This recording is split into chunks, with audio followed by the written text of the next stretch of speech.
আসসালামু আলাইকুম দর্শক, এতদিন আমরা শুধু জি3-র বড় সাইজের রুই মাছের পোনা নিয়ে এসে আমাদের পুকুরগুলোতে চাপে রাখছি, অনেক সময় চাষে দিছি। তো এই প্রথম আমরা রেনু নিয়ে আসলাম। এই যেটা আমাদের 25% জল করে একটি জায়গা, এখানে আমরা 250 গ্রাম জি3-র রেনু ছাড়বো। এই যে রেনু নিয়ে আসছি আমি, দেখুন দুইটা প্যাকেটে আছে 250 গ্রাম। এই যে ছোট ছোট পোনা দেখুন কিভাবে দৌড়াচ্ছে। এগুলা জি3 রেনু, এই যে এই প্যাকেটের মধ্যে আছে।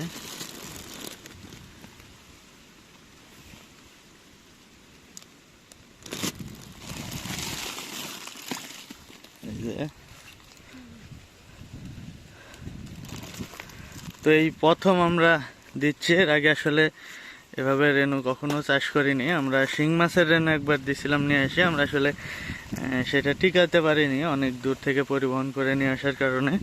এটাও যদিও দূর থেকে নিয়ে আসছি, কিন্তু এটা মাছটা একেবারে সতেজ মনে হচ্ছে।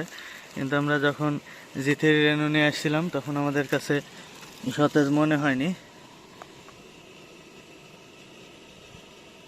পানিতে একটু দিয়ে রাখি।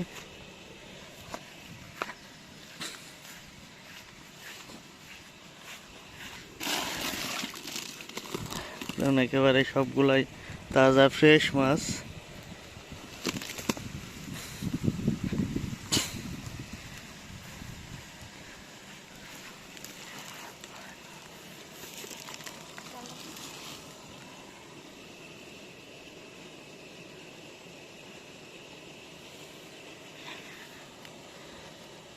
কিছু টাইম আমরা এভাবে পলিথিনের মধ্যে রাখবো, যাতে পলিথিনের মধ্যে যে পানিটা এবং পুকুরের যে পানিটা, দুইটার তাপমাত্রা একরকম হয়। যখন দুইটার তাপমাত্রা একরকম হবে তখন আমরা এখানে উন্মুক্ত করে দেব পোনাগুলি।